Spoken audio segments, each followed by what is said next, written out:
इस वीडियो के माध्यम से हम बात करने वाले हैं बीपीएससी टीआरई 2 में शामिल अदर स्टेट की ऐसी फीमेल कैंडिडेट जिनका सीटेट में 90 नंबर से कम और 82 नंबर से अधिक है। चाहे आप बीपीएससी टीआरई 2 में प्राइमरी के लिए या फिर अपर प्राइमरी के लिए फॉर्म जो है वो सबमिट किए हों, तो क्या आप लोगों को यहाँ पर बीपीएससी टीआरई 2 का एग्जाम देने जाना चाहिए या फिर आप लोगों को एग्जाम नहीं देना चाहिए। बाकी जो आपका बीपीएससी टीआरई 2 में अदर स्टेट की जो फीमेल कैंडिडेट थी जिनका सीटेट में 82 नंबर से अधिक और 90 नंबर से कम था, तो अभी तक वर्तमान की जब हम यहाँ पर बात करें तो क्या आपका अपडेट है उसके बारे में भी यहाँ पर इस वीडियो के माध्यम से हम बात करने वाले हैं। तो अंत तक आप जुड़े रहेगा। जो कुछ भी आपका कन्फ्यूजन और खास तौर पे बीपीएससी टीआरई 2 एग्जाम देने जाना चाहिए फिर एग्जाम नहीं देना चाहिए, पूरा कोशिश रहेगा कि इस वीडियो के माध्यम से आपका डाउट या फिर कन्फ्यूजन क्लियर जो है आपका हो जाए। आप यहाँ पर देखेंगे तो जो आपका बीपीएससी टीआरई 2 का कंप्लीट नोटिफिकेशन है उसमें यहाँ पर आप यहाँ पर पेज संख्या 5 में आएगा, जिसमें यहाँ पर सीटेट के नंबर को लेकर जो है आपका जिक्र किया गया है। और इसी तरीके से जो आपका बीपीएससी टीआरई फर्स्ट का जो कि प्राइमरी का उसमें वैकेंसी था, तो जो आपका सीटेट पेपर 1 था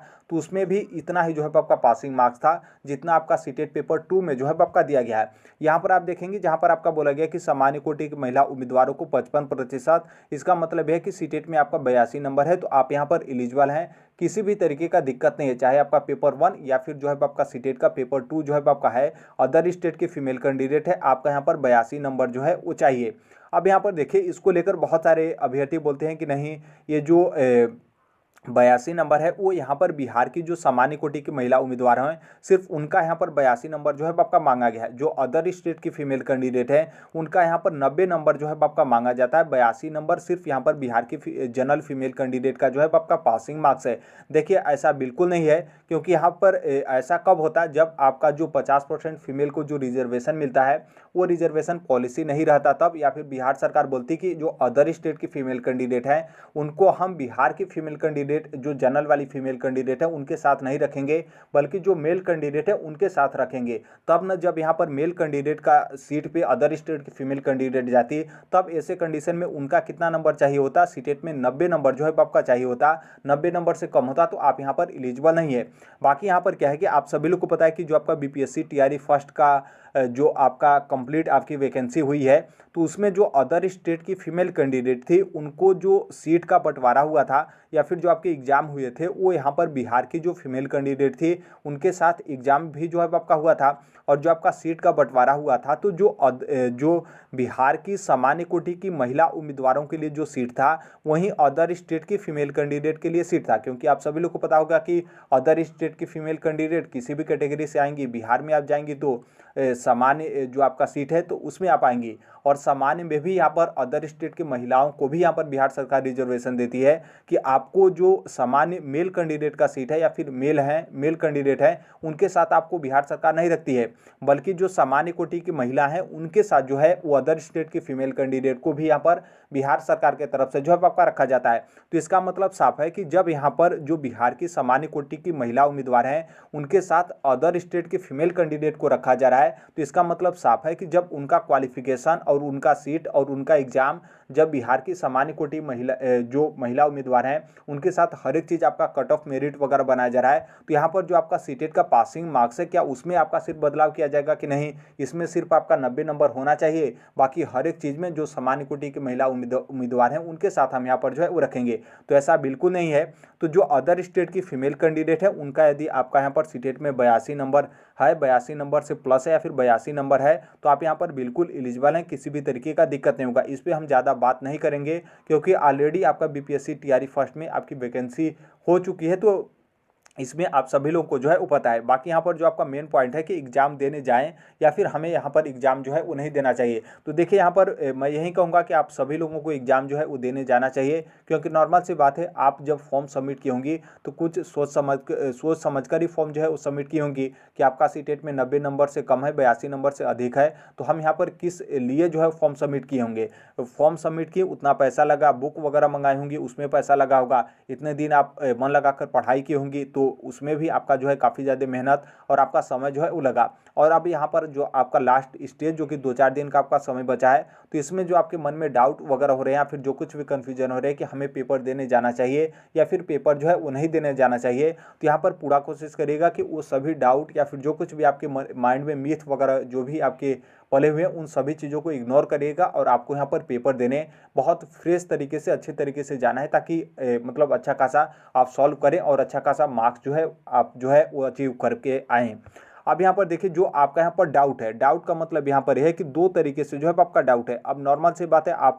जो यूट्यूब प्लेटफॉर्म है वहीं पर आप जो है वो सर्च करेंगे कि हमें जाना चाहिए या फिर नहीं जाना चाहिए। तो देखिए इसमें दो तरीके का जो है आपका कमेंट मिलेगा। पहला कमेंट ये मिलेगा कि बीपीएससी टीआरई में बीपीएससी टीआरई फर्स्ट जो था उसमें बहुत सारी जो अदर स्टेट की फीमेल कैंडिडेट थी जिनका सीटेट में 90 नंबर से कम था, तो उनको क्या है कि डॉक्यूमेंट्स वेरिफिकेशन, काउंसलिंग, औपबंधिक नियुक्ति पत्र, स्कूल आवंटन से संबंधित प्रपत्र, योगदान, फिर ट्रेनिंग, फिर उसके बाद वो लोग विद्यालय में किसी न किसी विद्यालय में जो भी बीपीएससी के माध्यम से विद्यालय मिला उसमें अपना काम भी कर रही हैं। काम करने के बाद उन लोग का 7 दिसंबर को सैलरी भी जो है आपका मिल जाएगा। तो जब उन लोगों का आप कमेंट देखेंगे कि एलिजिबल बिहार सरकार की तरफ से किया जाता है, मेरी बहन का हो गया या फिर मेरी बुआ का हो गया, फिर कुछ फीमेल कैंडिडेट हैं उनके माध्यम से बोला जाएगा कि मेरा स्वयं जो है सीटेट में 90 नंबर से कम था, हम अदर स्टेट से हमारा सिलेक्शन हो गया है, तो आपको यहाँ पर लगेगा कि किसी भी तरीके का दिक्कत नहीं है। बाकी कुछ फीमेल ऐसे भी कैंडिडेट हैं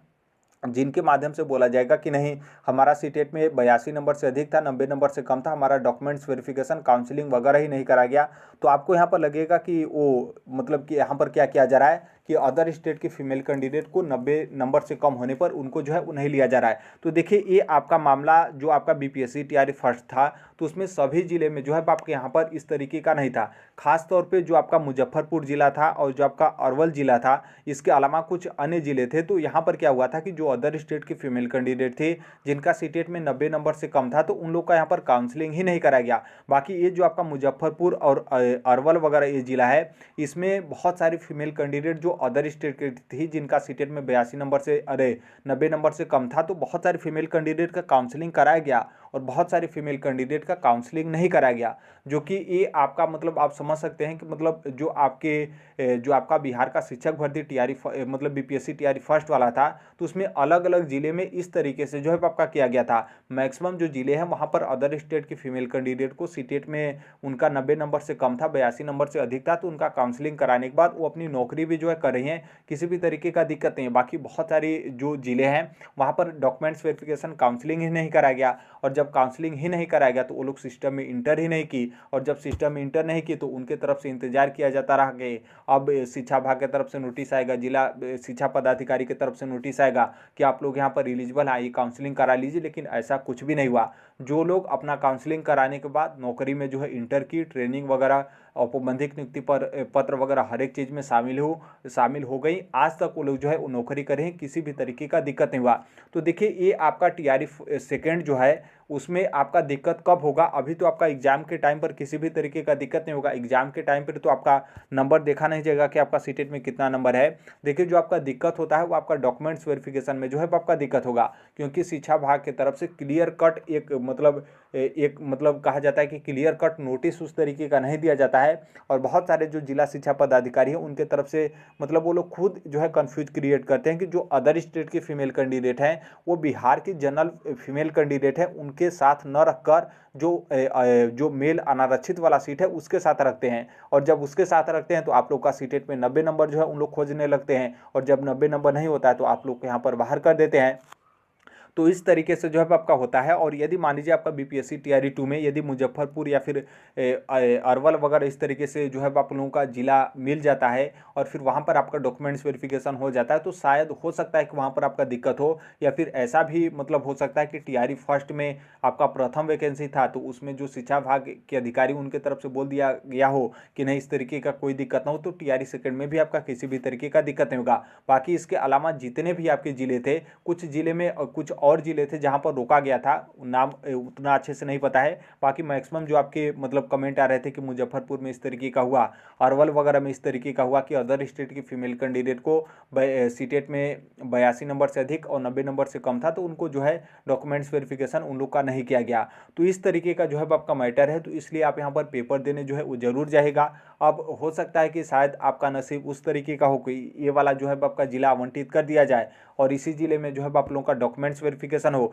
और देखिए इस जिले में भी यहाँ पर सभी फीमेल कैंडिडेट को बाहर नहीं किया गया था, मतलब कुछ ऐसी फीमेल कैंडिडेट थे जिनका मतलब जान पहचान या फिर उनके माध्यम से अच्छे तरीके से समझाया गया। तो वहाँ पर क्या है कि उनका मतलब अदर स्टेट के फीमेल कैंडिडेट का सीटेट में 90 नंबर से कम 82 नंबर से अधिक था, तो उनका ले लिया गया। बाकी बहुत सारे फीमेल कैंडिडेट को बाहर कर दिया गया। मतलब आप देखेंगे तो एक तरीके से इस तरीके का जो है आपका भेदभाव किया गया था। एक तो अलग अलग जिले में अलग अलग पासिंग का जो आपके मार्क्स थे वो मांगा जा रहा था, फिर उसी जिले में क्या था कि अलग अलग कैंडिडेट के पासिंग मार्क्स अलग अलग तरीके से जो है आपके मांगे जा रहे थे। यहाँ पर हम खासतौर पे अदर स्टेट की फीमेल कैंडिडेट को लेकर यहाँ पर जो है हम यहाँ पर बात जो है वो करें, तो इस तरीके का आपका है। बाकी हमने आपको स्टार्टिंग में भी बोला था कि जो आपकी अदर स्टेट की फीमेल कैंडिडेट है उनका यदि सीटेट में 82 नंबर है तो आप यहाँ पर इनके नोटिफिकेशन या फिर जो भी इनकी आरक्षण की नियमावली है उसके बेस पर आप लोग यहाँ पर बिल्कुल एलिजिबल हैं। यदि आप कोर्ट का भी शरण लेती हैं तो आप लोगों को बिल्कुल जो है वो निश्चित तौर पे आप लोगों को जो है वो जीत जो है वो मिलेगा। बाकी जो अदर स्टेट की फीमेल कैंडिडेट थी संभवतः ऐसा किसी भी माध्यम से मतलब किसी के तरफ से जो है इस तरीके का नहीं किया गया, क्योंकि इस तरीके का कोई कोर्ट केस वगैरह होता तो पता चल जाता कि इस तरीके का कोर्ट केस जो है आपका किया गया है। बाकी अदर स्टेट से आप थे तो शायद आप शांत हो गए होंगे, या फिर बहुत सारे फीमेल कैंडिडेट थे तो वो लोग यहाँ पर क्या करे होंगे कि इंतजार कर रहे होंगे कि हो सकता है कि शिक्षा विभाग की तरफ से कोई इस तरीके का नोटिस आए, फिर जिला शिक्षा पदाधिकारी की तरफ से नोटिस आए कि बाद में हम लोग को एलिजिबल कर दिया जाए। लेकिन अभी तक वर्तमान में कुछ भी ऐसा नहीं किया गया। जो लोग इंटर हो गया वो अपना नौकरी भी कर रहा है और जो लोग बाहर हो गए वो उसी तरीके से जो है बाहर जो है आपके रह गए। तो ये है आपका अदर स्टेट की फीमेल कैंडिडेट, इनके सीटेट की पासिंग जो आपके नंबर है 90 नंबर या फिर आपका 82 नंबर का आपका ये जो मैटर है इस तरीके से है, और जो आपका समस्या का समाधान है वो भी आपका इस तरीके से है। तो आप किसी का भी वीडियो देखेंगे तो उसमें अलग अलग तरीके से लोग कमेंट करेंगे कि नहीं बाहर कर दिया जाता है। बहुत सारे मतलब कैंडिडेट ऐसे भी होंगे उनके माध्यम से बोला जाएगा कि मतलब हमारी बहन खुद जो है वो सिलेक्ट हुई थी और उसको बाहर कर दिया गया। तो इस तरीके से आप जब देखेंगे तो आपको लगेगा कि हम बाहर किया जाता है, हमको यहाँ पर पेपर देने नहीं जो है वो जाना चाहिए। बाकी यहाँ पर इसका रियल कंडीशन इस तरीके से है कि बहुत सारे ज़िले में आपका एलिजिबल किया गया, बहुत सारे ज़िले में जो है आपका बाहर किया गया, बहुत सारे ज़िले में कुछ कैंडिडेट को मतलब फीमेल कैंडिडेट को एलिजिबल किया गया और कुछ कैंडिडेट को यहाँ पर बाहर जो है आपका कर दिया गया। तो ये कुछ भी अपडेट वगैरह आए तो आपको सबसे पहले जो है पता जो है वो चल जाए। बाकी मिलते हैं अगले नेक्स्ट वीडियो में, तब तक के लिए